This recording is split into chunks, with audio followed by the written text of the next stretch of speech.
Dans l'épisode de Demain nous appartient du lundi 22 mai, menacé, Sébastien, Xavier Delugue, a demandé à Martin, Franck Monsigny, de passer à son bureau.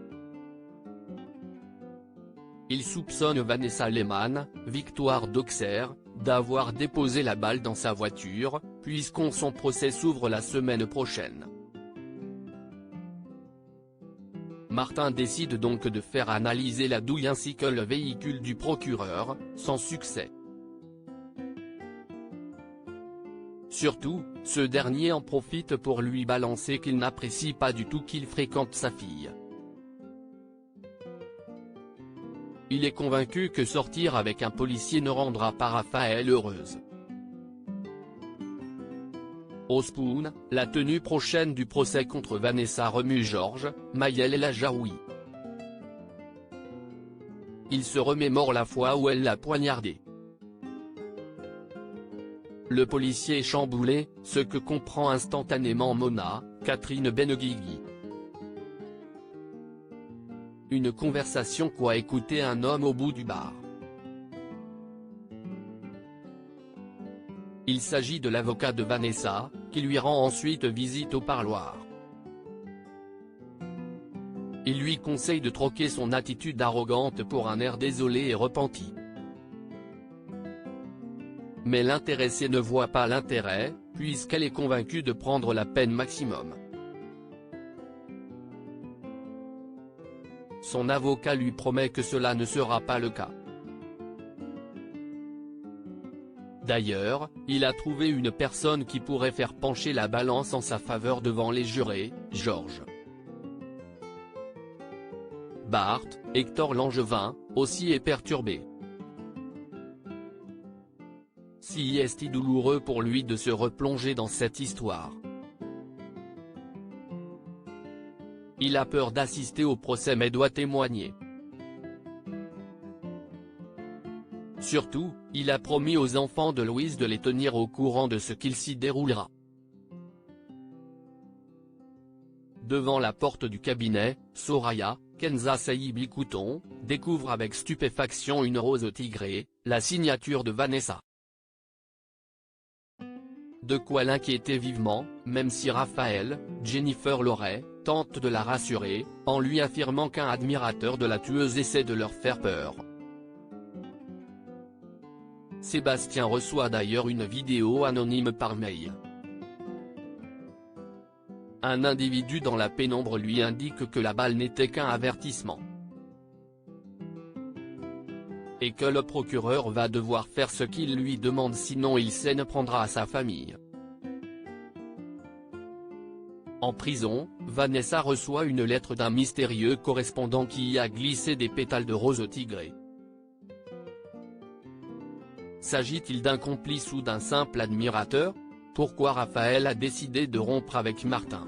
Martin court sur la plage quand il croise Lisa, Naïma Rodrigue. Il lui demande si elle tient le coup et l'encourage à garder espoir. Mais Lisa sait bien qu'après ce qu'elle a fait, la IGPN ne va pas la lâcher. Martin lui assure qu'au commissariat, ils ont tous témoigné en sa faveur. De quoi la toucher. Au bord des larmes, elle confie à son supérieur qu'elle ne peut plus d'attendre la décision de l'IGPN. Ce travail, si est toute sa vie. Martin la réconforte et pose son bras autour de ses épaules. Une scène à laquelle assiste Dorian, Ryan Hubé, qui se promène sur la plage. Au même moment, Raphaël demande conseil à Camille, Elisa et Zédine, sur sa tenue. Face à l'insistance de sa fille, elle finit par lui révéler fréquenter Martin. De quoi réjouir l'adolescente qui s'empresse de mettre Dorian dans la confidence. Mais celui-ci est gêné. Il avoue alors à sa chérie avoir surpris Martin câlinant une femme, qu'il soupçonne d'être sa compagne. À la fin de la journée, quand Martin retrouve Raphaël Ospoon, celle-ci est distante. Elle lui annonce avoir réfléchi et pense que leur histoire ne va nulle part. Martin tombe des nues et lui demande des explications. Excédée, elle rétorque ne pas être prête à vivre une histoire et n'être même pas sûre d'en avoir envie, puis prend la poudre des campettes. La plaie de Diego, Enzo Rose, cicatrise bien. Il peut donc quitter l'hôpital. Seul bémol, il ne va pas pouvoir reprendre le sport tout de suite. Ce qui le chagrine un peu car il avait l'impression que cela ravivait ses souvenirs. Peu après, Diego reçoit un vocal d'un ami de Nancy qui l'invite à son anniversaire samedi. Depuis qu'ils ont appris ce qui lui était arrivé, ses amis le soutiennent beaucoup.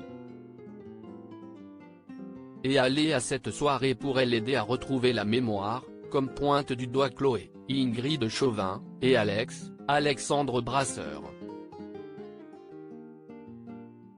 Diego leur partage également son désir de reprendre les cours. Il se sent prêt à reprendre sa vie d'avant. Il a d'ailleurs repéré un train qui part à 18 h. Une annonce qui chamboule Chloé et Alex qui accusent le coup.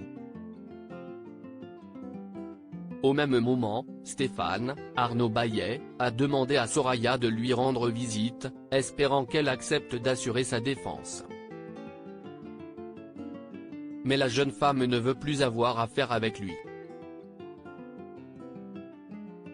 Elle a peur de lui désormais et ne sait même plus qui il est. Ailleurs à 7, l'heure du départ a sonné pour Diego.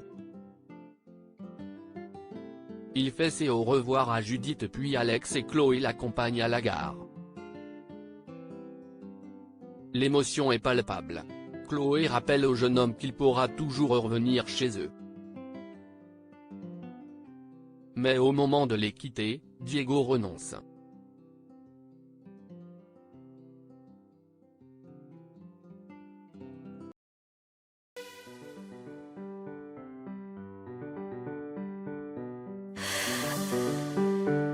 The man I love just had a heart attack, but who needs a heart attack?